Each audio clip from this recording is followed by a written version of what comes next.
Observer, décortiquer, décrypter le comportement humain avec humour. J'aime regarder les gens avec Émilie sur Fréquence 8. Bienvenue dans votre émission J'aime regarder les gens. Je suis pour cela accompagné d'Émilie qui va tenter d'analyser nos comportements du quotidien. Bonjour Émilie. Bonjour à tous. Oui, effectivement. Alors moi, j'adore regarder les gens, leur comportement, leurs réactions. Et ce que j'aime le plus, ce sont les petites habitudes qui me sont totalement étrangères, incomprises. Je les observe, je les dissèque, mais surtout, j'essaye de les comprendre.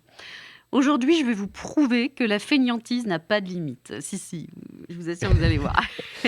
Alors, il y a ceux qui se garent en double fil contre une place de stationnement libre. C'est véridique, hein, c'est vu la semaine dernière.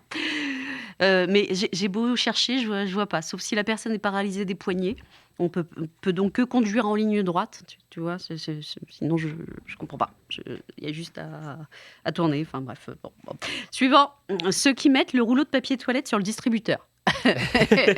Parce qu'ils ont flemme de mettre le petit rouleau en carton à la poubelle et de mettre le nouveau à sa place. Hein.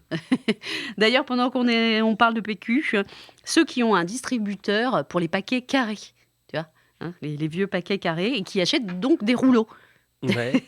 Alors, soit tu achètes des paquets carrés, mais on n'en trouve plus beaucoup, ou alors en papier de verre, soit tu achètes un dérouleur. Tu vois, mais moi, c'est le genre de truc, sinon ça m'angoisse, mais d'une force. Ça me pète ma journée, moi, ça. Suivant, les gens qui te font tous les commerces du centre-ville en bagnole. Genre, l'autre jour, je vois une voiture arrêtée en plein milieu de la chaussée. Pas de warning. Bah non, bien sûr, trop feignant, quoi. Tu vois.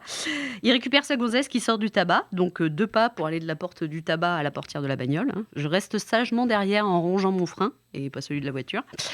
Et là, le mec tourne 200 mètres plus loin pour aller à la banque. Tu pouvais pas te garer et faire les deux à pied, bordel de cacahuètes. Là, je sais pas. Pour autant de fainéantise, moi, ça m'écorche. Hein. Pourtant, je suis pas vraiment dans la catégorie des hyperactifs, moi. Mais quand même, faire les 2 commerces du coin en bagnole, il faut arrêter. Suivant, les gens qui balancent leurs déchets par la vitre de leur bagnole. Sans déconner. Moi, effectivement, ma voiture, c'est un bouge. Bah, j'ai des enfants, j'ai un chien, je fume, j'ai tout le temps soif. Donc, toutes les étoiles sont alignées, si tu veux, pour que je puisse dire que je cumule les déchets dans ma voiture. Mais ils y restent dans la voiture, tu vois. Je veux dire, j'ai une poubelle de voiture. Bon, elle déborde et ma fille va la vider. Enfin, dans 2 mois, j'ai un cendrier de voiture. Ouais, c'est marrant d'ailleurs.